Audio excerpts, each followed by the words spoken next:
Perspectiva para o fim do impasse sobre a região de Essequibo, 70% da pobre Guiana. Os líderes de Venezuela e Guiana estão reunidos nesse momento, sabe-se lá para quê? Em São Vicente e Granadinas, no Caribe, com a mediação do governo brasileiro. Celso Amorim foi enviado pelo presidente Lula para acompanhar a conversa. O líder da Guiana, Irfan Ali, já avisou que não vai tratar sobre o tema e que Essequibo é inegociável. Então o que eles estão conversando? Em sua chegada para a reunião ainda no aeroporto, Nicolás Maduro diz que quer avançar no assunto através do diálogo e da palavra de paz, defendendo os direitos do povo venezuelano. Abre aspas. Filósofo Nicolás Maduro. Procuramos soluções eficazes, satisfatórias e práticas, conforme exigido pelo Acordo de Genebra. Muito bem. Vamos voltar aqui. Nós estamos com o Coronel Sérgio Marques, especialista na região. Ele vai dar detalhes. Coronel, primeiro que a Convenção de Genebra de 1966 não disse que Essequibo tem que voltar para a Venezuela. Disse apenas que os países têm que procurar uma arbitragem internacional, uma nova discussão. Segundo, que a Venezuela nunca teve interesse em Essequibo, que é 70% do território da Guiana, à margem do rio Essequibo. E ali, a parte marítima tem 11 bilhões de barris de petróleo, sem contar minérios e diamantes. Eu queria saber o seguinte, meu querido coronel, um dos maiores especialistas em geopolítica e, sobretudo, no terreno da guerra Venezuela e Guiana. Trouxemos aqui por linha de frente o maior especialista neste assunto. Eu queria saber o seguinte, o Nicolás Maduro faz um referendo, não é plebiscito, plebiscito você pergunta o que quer, referendo você decide e pede para concordar com você.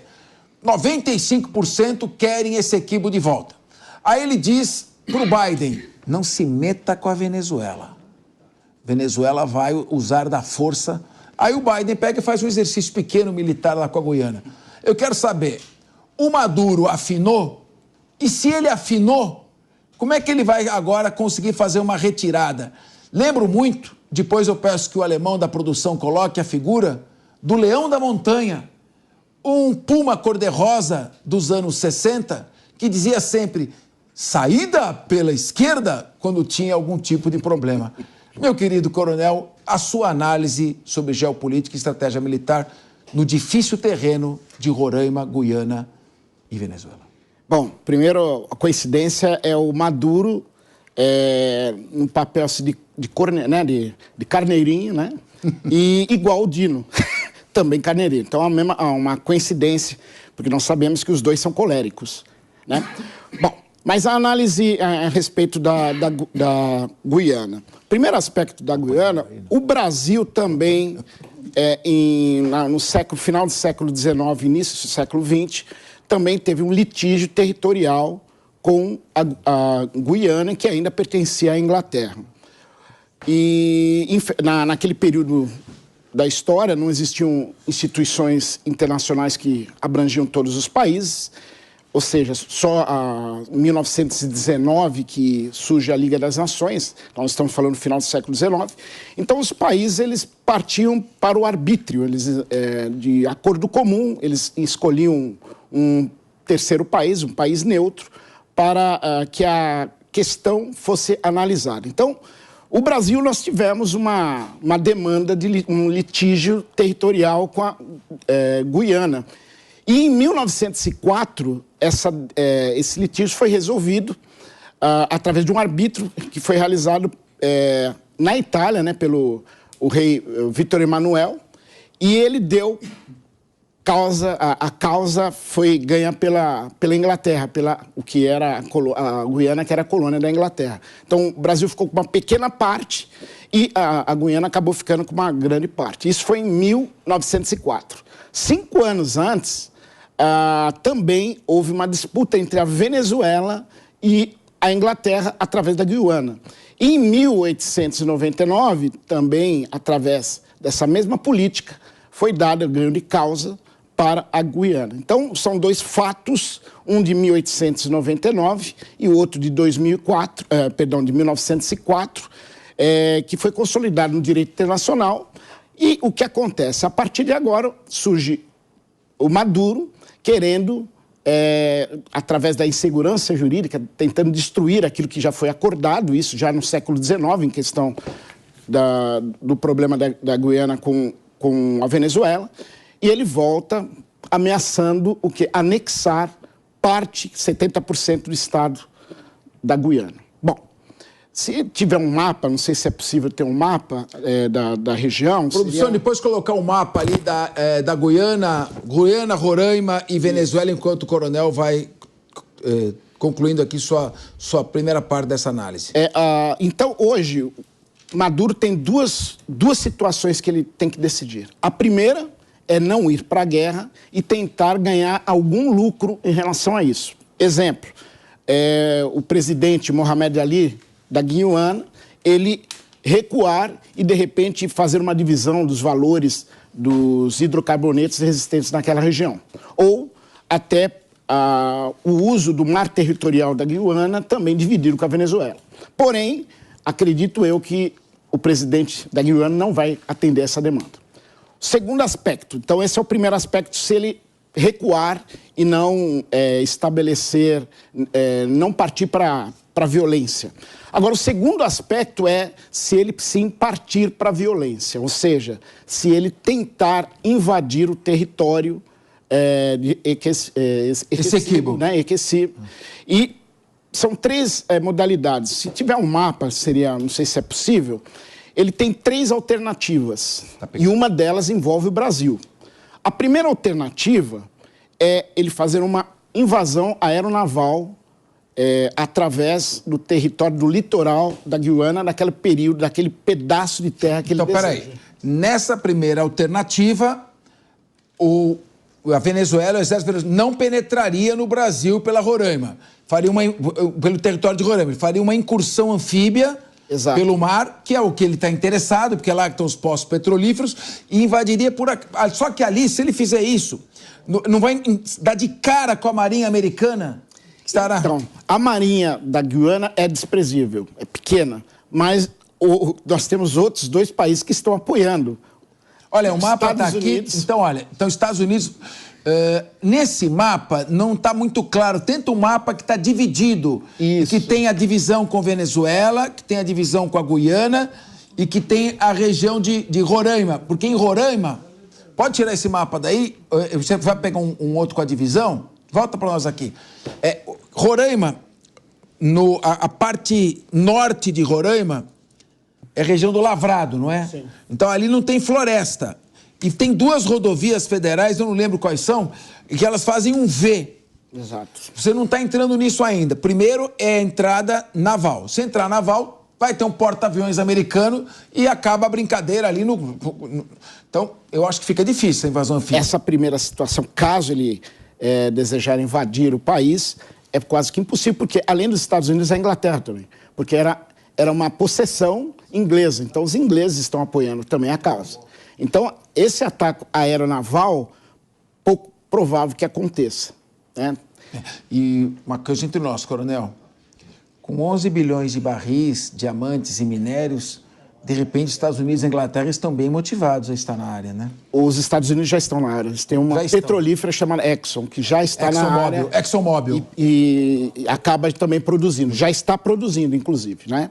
Então, o interesse americano tem a petrolífera ali existente. Bom, mas só então, uma observação. Não, deixa só ele concluir, porque nós vamos ter que chamar um break daqui a pouco, Daniel. Desculpa, Claro, viu? claro. Senão, então, eu queria que, antes de eu chamar o break, você concluísse essa parte terrestre, porque depois a gente dá a volta do break, mostremos o mapa e aí os outros debatedores vão participar também.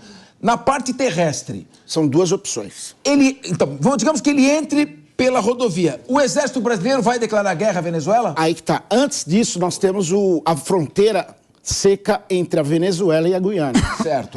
É a segunda opção.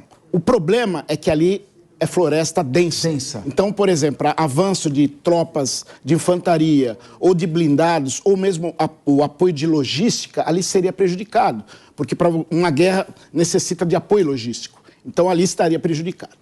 E a terceira opção, caso ele vá para efetivamente tentar invadir, ele teria que passar pelo território brasileiro. E onde é o território brasileiro? Justamente numa reserva indígena chamada Raposa Serra do Sol, que é uma área que é vazia em relação à população, mesmo porque não pode, né? Porque é uma reserva indígena. Inclusive, o governo brasileiro mandou lá 28 tanques, coisas do gênero. É um efetivo simbólico. Olha, eu vou ter que fazer uma pergunta, porque eu tenho que chamar o break. Então, minha pergunta é... A segunda opção também é inviável. Não tem como entrar no meio de uma floresta densa com tanque de guerra. Não. Então, claro, qualquer força militar que os Estados Unidos desloque para lá vai conseguir repelir. É um avanço muito tímido. Minha pergunta é, eles vão entrar, se entrarem, vão entrar por Roraima. Na sua visão de doutrina militar, o Exército Brasileiro, as Forças Armadas Brasileiras declaram guerra à Venezuela se a Venezuela penetrar pelo território. Eu quero a sua análise técnica após o intervalo, quando vamos chamar um rápido break. Coronel Sérgio Marques, um dos maiores especialistas em geopolítica e especialista em Venezuela e no território de Roraima. Coloque o mapa aqui, por favor. Se possível, isso, muito obrigado. Nós estamos vendo ali Guiana, a Guiana pega tudo. Aquele traçadinho, aquele listradinho, risca de giz, que nem o terno, o PP tem um terno desse, laranja, riscado de giz. E a Guiana, tudo aquilo é Guiana, tá? O marronzinho e o risca de giz. Suriname já é outro país. É colônia holandesa, foi colônia holandesa. Então tá ali. Ali ao lado é Venezuela. E a Roraima se encontra entre elas embaixo. Isso. Onde tem o risca de giz e o verde. Coronel, a sua análise, eu tô preocupado com o meu país. Roraima. Faça a análise, porque não dá para entrar pelo norte, na fronteira com a Guiana. Não dá para entrar pelo mar, que vai trombar com os Estados Unidos. O que tem em Roraima que pode estimular o Maduro a penetrar pelo território brasileiro? Bom, observe ali no mapa, tem uma parte clara, logo abaixo ali da Guiana. O que é aquela parte clara? É a savana, é um cerrado, ou seja, é um terreno gramíneo com árvores pequenas. Então, por ali, poderia tranquilamente o exército venezuelano entrar por ali. Praticamente você diz que nem aquela savana africana que você vê, cerrado, né? Savana que você vê no Discovery, né? Exatamente. Então vamos lá, é savana, dá para entrar fácil, não tem árvore. Tem estrada também, não tem rodovias? Tem 2 rodovias federais que acabam desembocando na Guiana. Agora, vamos falar de doutrina militar. O Exército Brasileiro, as Forças Armadas, são completamente avessas a intervenções militares em outros países.